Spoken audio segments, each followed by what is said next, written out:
okay? And I Yep. was there 3 years ago also. We're looking at the Golden Boy, we're looking at all the fucking idols and all this other different stuff, and it gets down to it that there's a Manitoba Legislative Building, and that building is shaped just like Solomon's Temple, blah blah blah, That's right.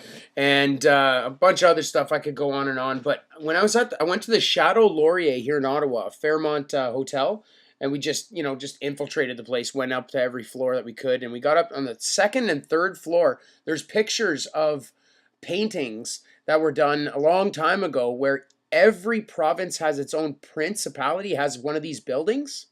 Yep. And almost all of them have like a golden boy on top or something like that, something having to do with Rome, right? That's right. And every one of them has one of these rods in there. The same, but they're golden, right? All of them are golden, somewhat like on the Pope's coat of arms there. Yep. And in every province they're golden, but in the Supreme Court here in Ottawa, it's black. Wait, I don't know if Yep. it's black onyx or it's gold and it's just black on top or something like that. Whatever it is, whatever it's made of. But the Supreme one is definitely garbage, right? Or it's not garbage. It's definitely referencing the keeper of the faith, and that guy's holding that rod here for the Queen, for the Queen herself, not like in the provinces, which are princeships, because then that's what gives them the ability to do all this provincial bullshit, which is like having their own little federal government in the province, right? That's right. Yeah, so it's just there's something about it, and there's one in Victoria there too, and I want to do a tour and maybe just how can we wake these people up to the nature of what it is that you're talking about. We're on so many different levels of understanding this technology. That's why I really respect you, because you got a great way of simplifying it for yourself and then explaining, and then instead of just keeping that in your head, you tell that to us in the way that you change the words and everything. Yep. I think there's a lot to be garnered from how we could make this, show exactly how it happened. Well, Max, I'll interject with this. Okay. Yeah. A big problem is like we're back to the system, and look at the word system, right? Yes. That's where plumbing flows, right? Answer, we all know shit flows downhill. Mhm. So you look at the words. Who wants to be in the system, right? Yeah. Now it all starts being that the government is dead, right? It's a dead entity. So trying to sue them is pointless. It's like trying to sue a piece of paper, right? The Right. piece of paper will never talk to you. It's dead. Fiction. And that's all Canada is. So because they deal with certificates in the dead, that is the only thing that dead corporation recognizes.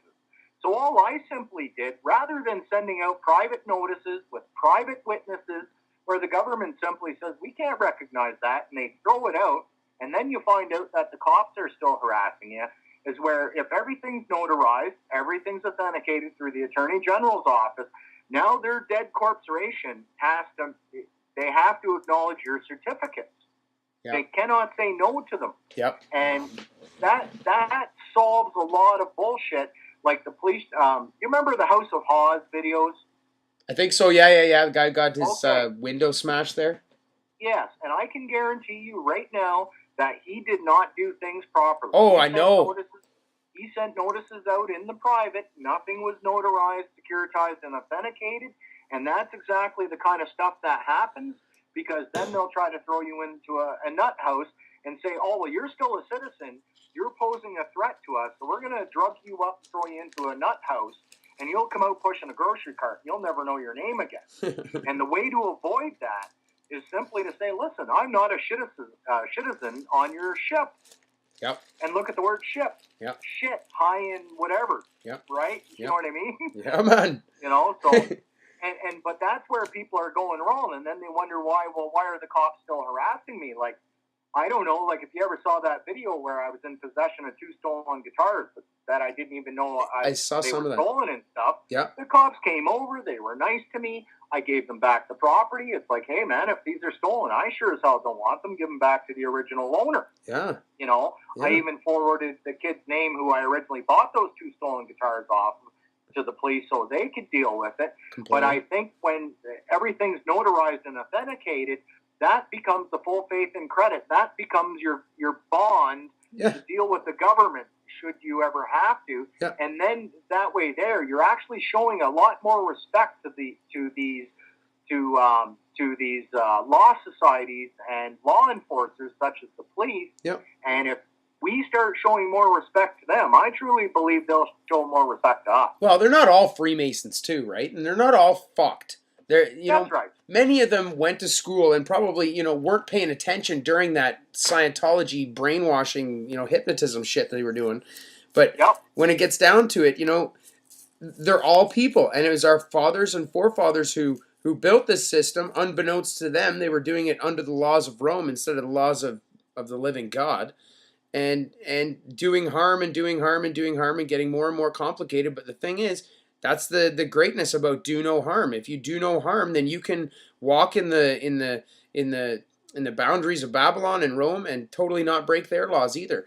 In fact, as you were mentioning, and I was reading Acts really, really in depth yesterday, that's exactly what Paul did, eh? Paul himself was Roman, right? But he was born in Jerusalem and became one of these guys who was going around making sure that if anybody broke any of the Jewish laws, they were jailed and shit like that. Hired Roman, and that's why that when he became a Pharisee, and that's why when they wanted to kill him, he just said, "I'm a Roman," and then he pleaded to Caesar, which that seemingly be the craziest thing to do, to go to Caesar himself, who's going to kill you for not preaching his religion, right? Which is Mercury and all that sort of shit. And then he flips it, and he fucking that's how he gets to explain to all of them, just to testify exactly what happened to him, because he can't find any accuser. There's no accuser who will come against him. Everybody just keeps coming, and they keep saying, "Oh, there's this and that and this and that," and how he's hurt. But it's not him directly, right? It's just how people are misconstruing the law. Well, that too. And look at the word misconstrue. Yeah. People have to they have to stop answering and answering questions. The Bible told you never to answer. Yeah. To swear. Yeah. Right. Oh yeah. So why people are swearing and going to court swearing? It's like frig. That